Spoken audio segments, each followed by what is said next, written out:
What's up, YouTubers? In this video, we'll cover this YouTuber's comment right here. And transgenders, their constitutional rights of the Second Amendment has been talked about being taken away. Thank you, Donald J. Trump. I have tolerance for trans people. Just don't think they should have this. I just don't think they should freaking own certain firearms. Okay, so to make this as simple as possible, let's look at two major incidences where we could try to see how dangerous transgender people really are. Number one, we'll talk about school shootings, and number two, we'll cover mass shootings. We will look strictly at 2026 and also look at the recordable history strictly in America. We will also consider three major types of people for this: men, women, and transgender people.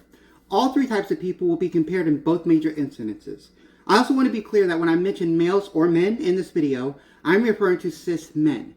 When I mention females or women in this video, I'm referring to cis women. And transgender people, well, if you don't know by now, congratulations for waking up from a long coma. And I also want to add that the research on this stops on April 23rd, 2026.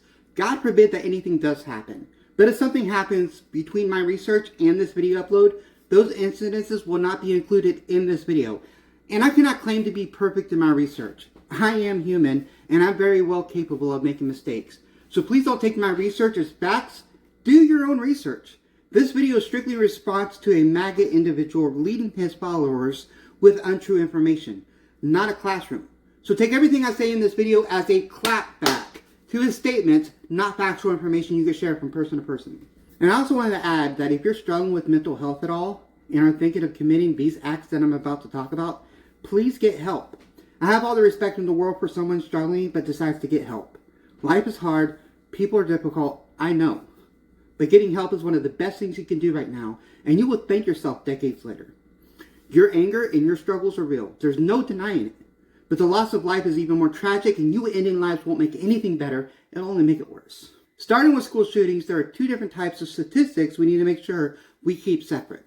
There are what we will refer to as school shootings, where shots were fired and there were injuries or loss of life. The other one is what we refer to as the wide net incidences. This is where an incident happened on school property that involved a weapon in most capacities. This includes a gun being brandished, fired, or a bullet hits a school property for any reason.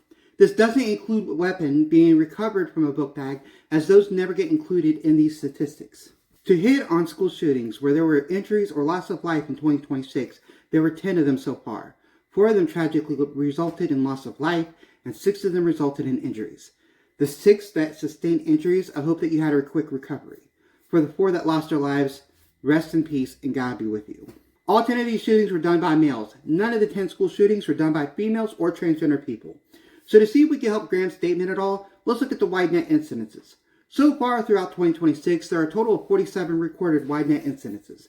46 of those incidences were done by males and only 1 was done by a female.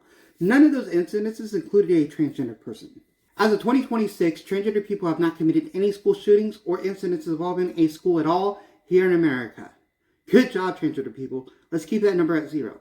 To the rest of America, let's try not to increase that number at all. To look at the recordable history from 1966 to 2026 involving only school shootings, there were 202 of them.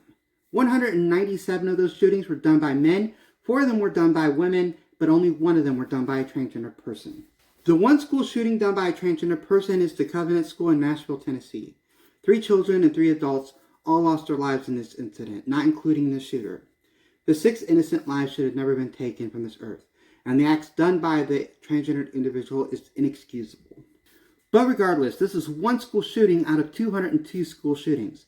This would mean that the transgender community is currently responsible for 0.5% of all school shootings. Knowing that the transgender community only comprises of just a little over 1% of America's population means that the transgender community is underrepresented in school shootings, where men are extremely overrepresented.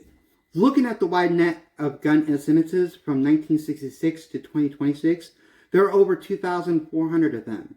Of the 2,400 of them, the only recordable incident involving a transgender person is the Nashville shooting, meaning transgender people did not add any other gun incidences involving schools from 1966 to 2026. Looking at the number of people who lost their lives in school shootings, there were tragically 1,415 deaths. Of all 1,415 deaths, 6 of those were caused by a single transgender person, meaning transgender perpetrators are responsible for only 0.42% of all school shooting deaths in the last 60 years.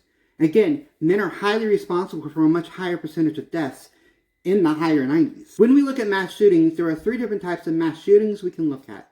The first one is the congressional definition, also known as the strict standard.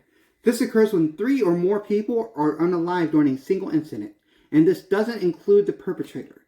As of 2026, there have been a total of 7 incidences under these standards. The second one is the active shooter definition, or also known as the FBI standard. This is where an individual actively engaged in unaliving people or attempting to unalive people in a populated area. This does include cases where no one was unalived. There are projected to be 15 to 20 cases of those in 2026. The third is the numerical definition, or the wide net standard. Groups like the Gun Violence Archive use a much broader definition. This is where 4 or more people were injured or unalived during the incident. This can include gang crossfire, family disputes, and bar fights. 4 people can be hit by bullets, but nobody dies, and that's included here. As of this year so far, there are 115 incidences that meet this definition. None of these incidences throughout all 3 categories in the year 2026 was done by a transgender person. Again, to the transgender community, great job. Let's keep that number at 0. To the rest of America, please work on keeping the number from going any higher. Now, to touch on the historical mass shootings, using the congressional definition, there have been a total of 201 of them that meets the definition between 1966 to 2026.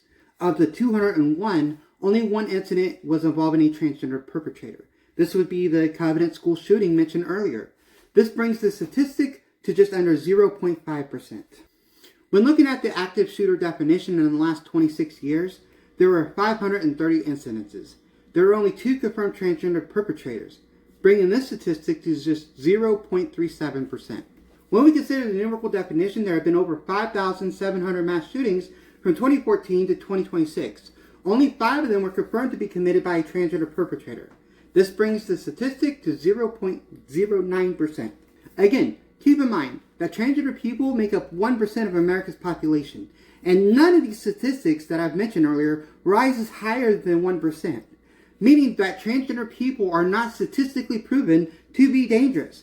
Men who make just a little over 50% of America's population, their statistics show them in the higher 90% of gun violence, meaning men are actually statistically more likely to use a weapon for violent intentions. And I'm not trying to say that we should have the Second Amendment rights taken away from cis men, but those rights certainly shouldn't be taken away from the transgender community, since statistics show they are less likely to commit crimes. I was taught that at my company that opinions are nice, but always drive with data. I have learned that if I wanted to change anything in my company, I would have to prove that there was an issue, present a solution, and prove that the solution can fix the issue. If I am required to do that in a Fortune 1000 company, I think our government should be more strict on how our laws are created. I just showed you that barely 0.5% of gun incidences are caused by transgender people, with transgender people consistent of only 1% of the population. To say that we need to keep transgender people from owning certain weapons when we are barely a blip on the screen is very weird. And to hear it from someone who represents most of the screen to begin with is even weirder. A quick message to Graham. As I will state continuously, you have an ethical and religious responsibility to be honest with your followers, even if that honesty isn't popular. The fact is, the transgender community is not statistically dangerous to anyone when it comes to the Second Amendment. And the transgender community should not have any rights taken away or limitations set because you refuse to believe that. I will dedicate my time and efforts to protect my transgender brothers and sisters with facts and the truth. I'm not advocating for free weapons for every transgender person. I'm only fighting for equal rights for the transgender community. And putting limitations on weapons strictly for the transgender community when we aren't the problem is not equal. I'm going to end this video with that last statement. Thank you so much for watching this video. I put a lot of effort into these videos, so if you appreciate my efforts at all, please smash that like button, like Graham likes to say. Subscribe to my channel and comment your thoughts. And remember, be honest, even if it's hard. This brings the statistic to under 0.5%. I messed up on that. Butchered it badly. This brings the statistic to 0.9% of insane statistics too many times today. My mouth is tired of saying statistics. And to hear it from someone who represents most of the screen to begin with is even winner. My gosh. And to hear it from someone who represents most of the screen to begin with is even weird. I can't say weirder. Weirder. That's a bit better. Dr. Pepper will help you speak every time. We will look strictly at 2026 and also look at the recordable history strictly in America. When I mention females in my gosh,